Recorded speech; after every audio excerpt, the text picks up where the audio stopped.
In the meticulously choreographed world of the NFL, there's an unbreakable contract. Players and coaches, no matter what happens on the field, stand together at the podium.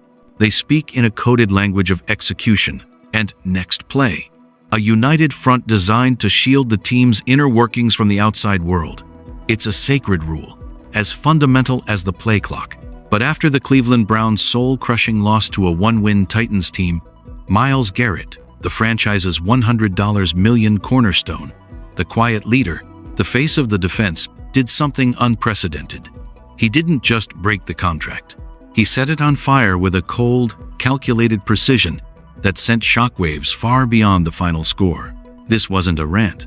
It wasn't a heated, emotional outburst in the frustration of a locker room tunnel. What Garrett executed was far more dangerous. He stood before the media, calm and measured, and wielded praise like a scalpel.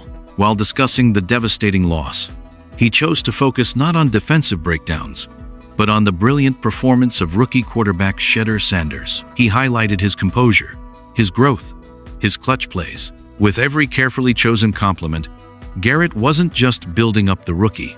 He was silently, methodically constructing a damning indictment of his own head coach. Think about the sheer audacity of the move. In a league where public loyalty is currency, Garrett engaged in an act of strategic insubordination. He used his platform, his stature, and his credibility to send a message that the entire league, and more importantly, everyone inside the Browns facility could not ignore. By celebrating the player who was removed from the game in its most critical moment, Garrett spotlighted the coaching decision that cost them the game. He made the elephant in the room impossible to ignore, all while maintaining the plausible deniability of a professional leader supporting a teammate. This is what separates this moment from typical post-game frustration. It was intentional. It was deliberate. It was a veteran who has seen it all deciding that the usual script of solidarity was now a greater risk than telling the truth. He understood that the real story wasn't the interception or the missed tackles. The real story was a coaching staff so stubbornly tied to a pre-written plan that it blinded them to the superstar performance unfolding right in front of them. And so, Garrett became the narrator of that truth. He didn't scream it. He didn't point fingers. He simply told the story of Shedeur Sanders' excellence. And in the deafening silence that followed, everyone heard the unspoken question. If he was that good, why was he on the bench when everything was on the line? In that moment, Myles Garrett stopped being just a defensive end. He became the voice of a simmering rebellion, exposing a rift so profound that it may have just changed the future of the entire organization. In the hyper-analytic world of modern football, some games are not just predicted, they are foregone conclusions.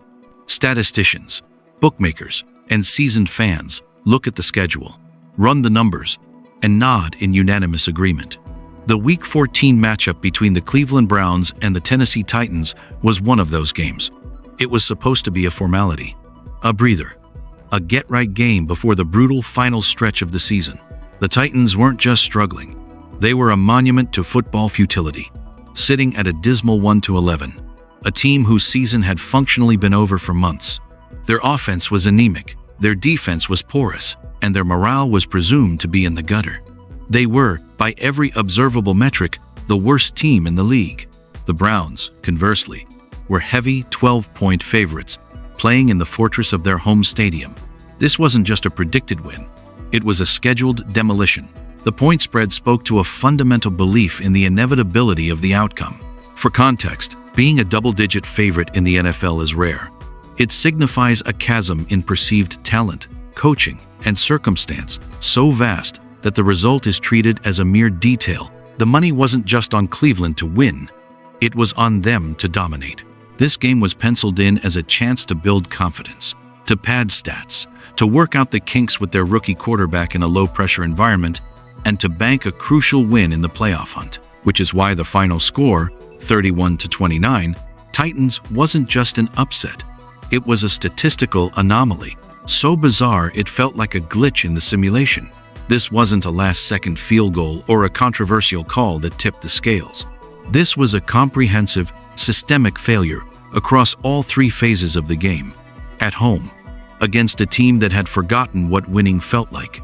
It's the kind of loss that gets front offices fired. It's the kind of loss that makes fans question their investment.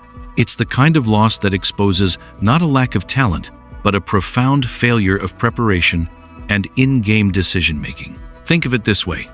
The Titans had one win. One. They had been beaten, battered, and written off for weeks. Their game plan, by necessity, was elementary. Run the ball, control the clock, and hope to keep it close. It was a blueprint from a bygone era, and against a playoff-caliber team with a generational pass rusher and a suddenly electric rookie QB, it should have been completely futile. The fact that it wasn't the fact that this simple, obvious plan worked to perfection is what transforms this from a bad day at the office into a five-alarm fire. The Browns didn't just lose to a better team. They were out-executed, out-coached, and out-willed by a team that had essentially already packed it in. This set the stage not for simple disappointment, but for a volcanic, justified rage. When you lose a game, you had absolutely zero business losing.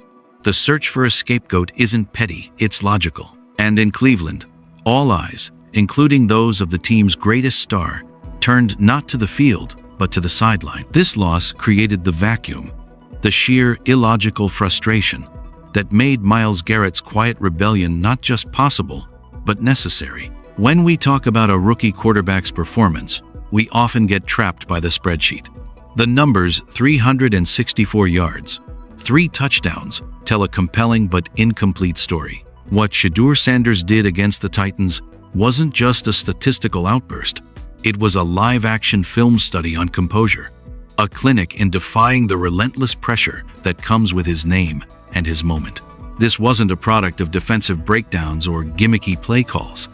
This was a young player, in the most hostile of professional environments, a game slipping away, a desperate home crowd, the shadow of a legendary father imposing his will with the poise of a 10-year veteran.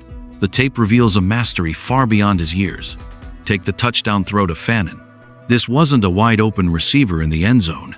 This was a tightly contested fade route, the kind of throw that separates NFL starters from backups. Sanders placed the ball with surgical precision high, to the outside, where only his receiver could make a play. It demonstrated an advanced understanding of leverage, timing, and touch. He wasn't just throwing to a spot, he was throwing a receiver open, a skill many quarterbacks never fully develop. Then, there was the 7-yard rushing touchdown. This was the exclamation point on a new narrative. It shattered the preconceived notion of Sanders as a pure, statuesque pocket passer. He saw the lane, made a decisive read, and showcased a functional athleticism that adds a terrifying new dimension for defensive coordinators. He proved he is a predator, not just in the pocket, but escaping it. But the true test of a quarterback's mettle isn't in the highlight plays, it's in the response to disaster. His interception was ugly, a forced ball, a moment of trying to do too much. For a rookie, that moment can become a black hole, sucking confidence and derailing the entire game. Sanders' response was the most professional act of his young career. He didn't shrink. He didn't become cautious. He walked back onto the field and authored 2 fourth-quarter touchdown drives that were works of art in high-pressure execution. The 80-yard march was a symphony of clutch throws, third-down conversions, perfect ball placement under duress, an unshakable command of the hurry-up offense. He didn't just manage the game, he weaponized the 2-minute drill, looking not like a rookie trying to survive, but like a conductor in full control of the chaos. This is the crucial context that makes the coaching decision so indefensible. Shedeur Sanders wasn't just playing well. He was demonstrating the intangible qualities franchises spend decades searching for: resilience, clutch gene, leadership, and an exponential in-game learning curve. He was hot in the truest sporting sense of the word, a player for whom the game had slowed down, whose confidence was infecting the entire offense, and who had empirically proven he could deliver under the highest stakes. He was the undeniable, emergent force on the field. To have that force at that very moment and choose to sideline it isn't a tactical decision. It's a fundamental failure to recognize what was unfolding in real time, a failure that Myles Garrett and everyone else watching could not ignore. The first failed 2-point conversion attempt seemed, in the moment, like a simple football mistake. With the Browns down 14, Shedeur Sanders fumbled the snap. The play died before it began. It was unfortunate, but in the brutal calculus of the NFL, it was explainable. The team's starting center was out with an injury. A backup was operating in the deafening roar of a crucial moment. These mechanical breakdowns happen. The standard protocol is to absorb the mistake, learn from it, and trust your players to execute the next time. The game's logic demanded that the quarterback who just engineered a scoring drive be given the chance to finish the job he started. But in his post-game press conference, Kevin Stefanski revealed a staggering truth that reframed the entire collapse. When pressed by reporters, he was asked directly if that initial fumble was the reason he pulled Sanders on the second, game-deciding two-point attempt. His answer was a flat, simple no. This admission is the critical crack in the foundation. It means the fumble, the only tangible, on-field justification for losing faith in the rookie at that moment, was irrelevant to the coach's thinking. It was not a cause, but a coincidence. This single word, no, exposes the rot. It strips away any rationale that Stefanski was reacting to live events or managing a shaken quarterback. Instead, it proves his mind was already made up, locked onto a predetermined path. The live-action brilliance of his player, the flow of the game, the momentum, none of it mattered.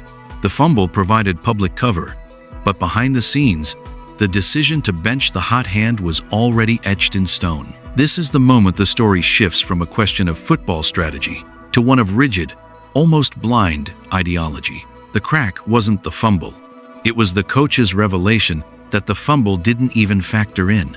The fatal flaw wasn't a single call. It was the philosophy behind it. When Kevin Stefanski admitted he had decided during the week to use a wildcat play for critical two-point conversions, he didn't just reveal a bad play choice. He exposed a coaching mindset so rigid, so disconnected from the living, breathing reality of the game, that it bordered on negligence. This was the decision that transformed a tough loss into an unforgivable betrayal of his own team. Think about what this means. For days leading up to the game, Stefanski and his staff sat in quiet meeting rooms, drawing up scenarios. In one of those scenarios, they envisioned a moment where they needed 2 points to tie the game.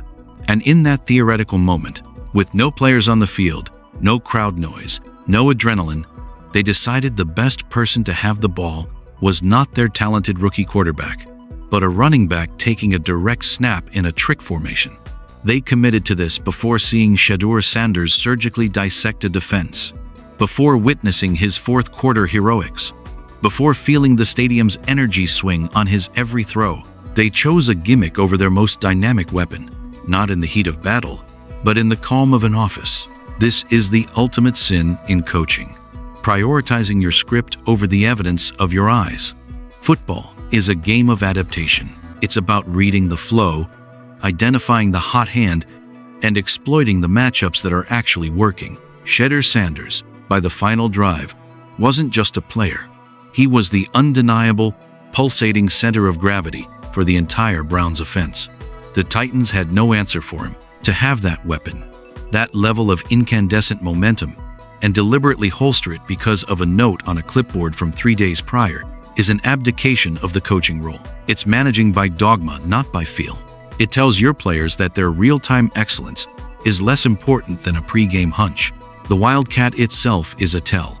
It's a play from an era largely phased out of modern NFL offenses, a surprise tactic, not a foundational go-to in the highest leverage moment. Using it was an admission that Stefanski's system in his own mind couldn't trust its quarterback to make the play.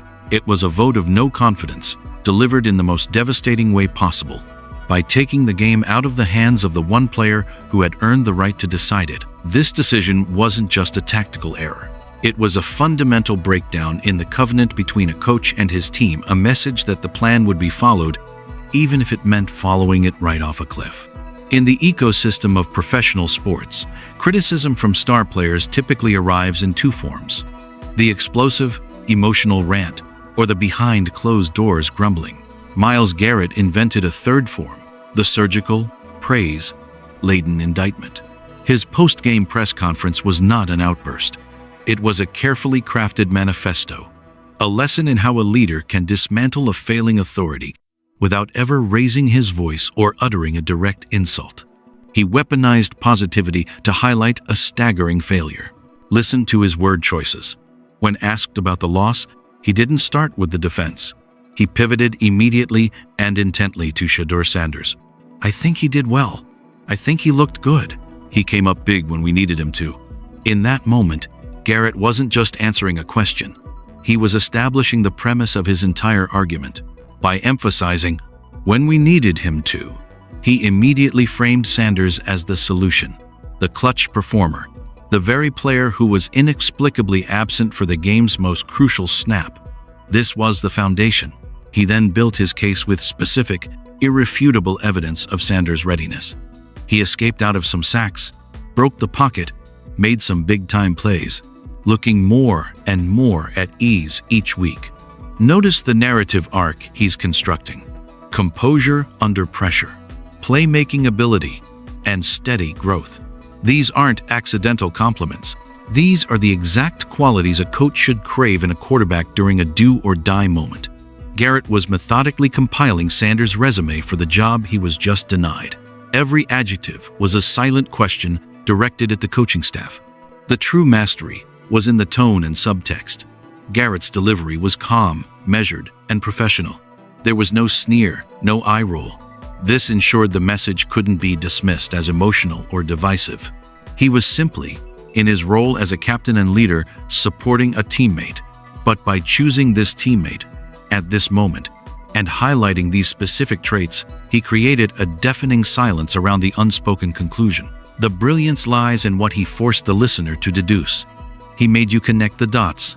If the rookie was composed, clutch, and growing, then the decision to bench him wasn't just wrong, it was illogical, a rejection of the observable truth. This was a power move cloaked in diplomacy. A direct attack would have made Garrett the story, labeled him a malcontent. Instead, by making Sanders the shining hero of his narrative, he made Stefanski's decision the glaring, obvious villain. He redirected the entire media and fan fury. With the precision of a public relations savant, he didn't need to say, "the coach failed." He simply painted such a vivid, compelling picture of the quarterback's success that the coach's failure became the only possible explanation for the loss. In doing so, Myles Garrett didn't just criticize his coach, he exposed him, holding up a mirror to a decision so flawed that it required no aggressive condemnation, just the stark, undeniable contrast of what was and what should have been. The post-game press conferences weren't just two people talking about the same loss. They were a live demonstration of two competing visions of leadership, playing out in real time for a furious fan base and a bewildered locker room to see. On one side stood Myles Garrett, offering a masterclass in accountable, specific, and solution-oriented communication. On the other stood Kevin Stefanski, retreating behind a fortress of hollow, repetitive platitudes. The contrast couldn't have been more stark or more damaging to his authority.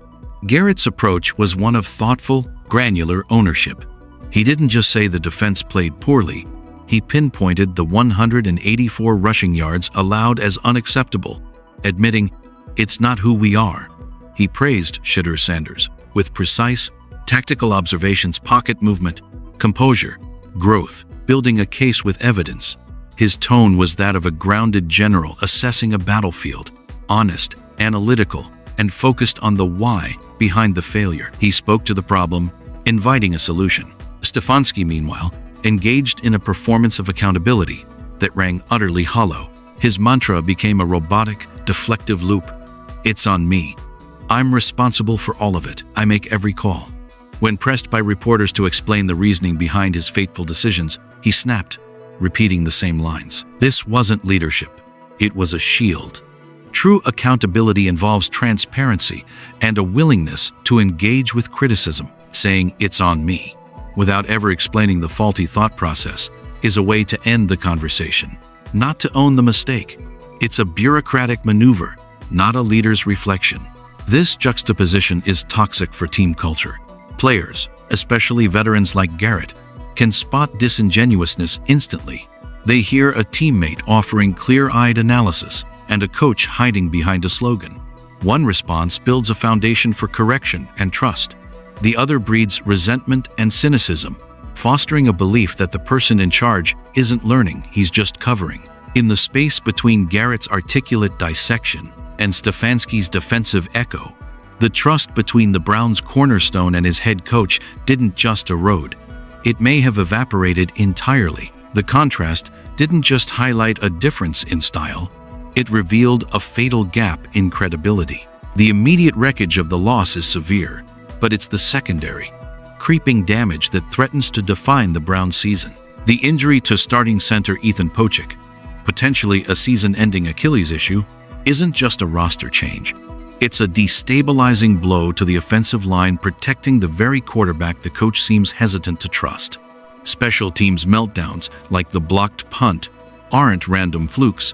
They are symptoms of a wider breakdown in preparation and focus across the entire organization. A season that held playoff aspirations is now hemorrhaging credibility, game by game, decision by decision. Yet, all of this pales next to the corrosive, unanswered question that Myles Garrett's press conference etched into the heart of the franchise. If Shedeur Sanders was everything you said he was, composed, clutch, and spectacular, why did you take the season out of his hands? This is no longer a football debate about analytics versus instinct. It has metastasized into a fundamental question of belief.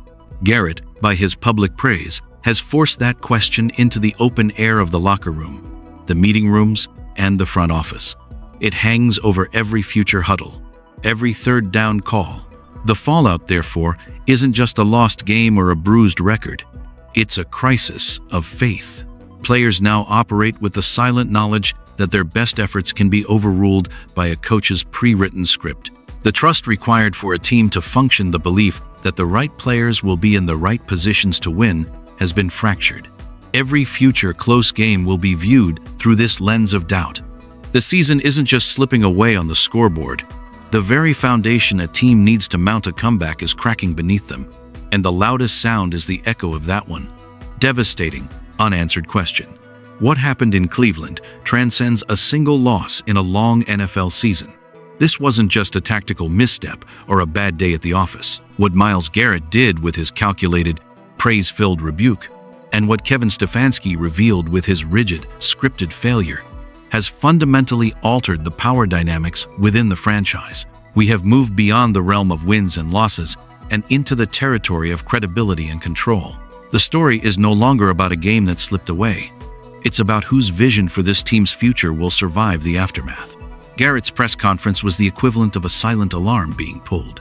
It was a signal from the most powerful player in the building that the head coach's decision-making is no longer trusted in the most critical moments.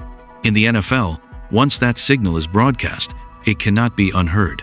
The locker room is not a democracy, but it operates on a currency of respect. Stefanski's stubborn adherence to a pre-game whim in the face of live, spectacular evidence has severely devalued that currency. Players don't need a coach to be perfect, but they need to believe he sees the same game they do, that he can adapt, recognize a hot hand, and ride the wave of momentum they are creating with their effort. Stefanski, by his own admission, chose not to see it. In doing so, he didn't just lose a game.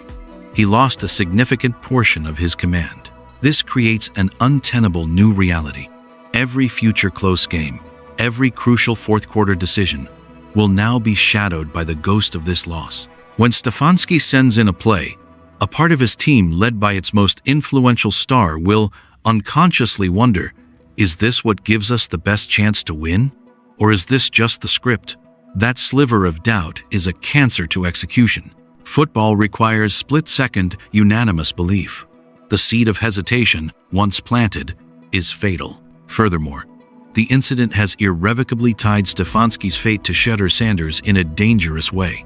The rookie is no longer just a promising player. He is now the living, breathing embodiment of the alternative path, the road not taken, the talent not trusted. Sanders' every success will be a quiet reminder of the coach's failure in that pivotal moment. His development becomes not just a team goal, but a walking referendum on the coaching staff's competency. This is an immense and arguably unfair pressure to place on a rookie, and a perilous position for a coach whose job security now hinges on proving he was wrong, to doubt the very player he's tasked with developing. The coming weeks will tell if this rift can be mended. But true repair doesn't come from a closed-door meeting or a press conference apology. It comes from demonstrated change. It requires Stefanski to show, not just say, that he has learned to prove in real game situations that he can be flexible, that he will trust his players when they earn it. The problem is, trust, once broken, is not rebuilt with words. It's rebuilt with actions that run counter to the original failing. And in the high-stakes, win-now pressure of the NFL, Stefanski may have just run out of time to prove he's a different coach than the one Myles Garrett so brilliantly exposed. The new reality in Cleveland is this: the head coach isn't just coaching against opponents on Sunday. He's now coaching to regain the belief of his own locker room, and the most important player in it has already shown he's watching, not with anger, but with a devastatingly analytical eye.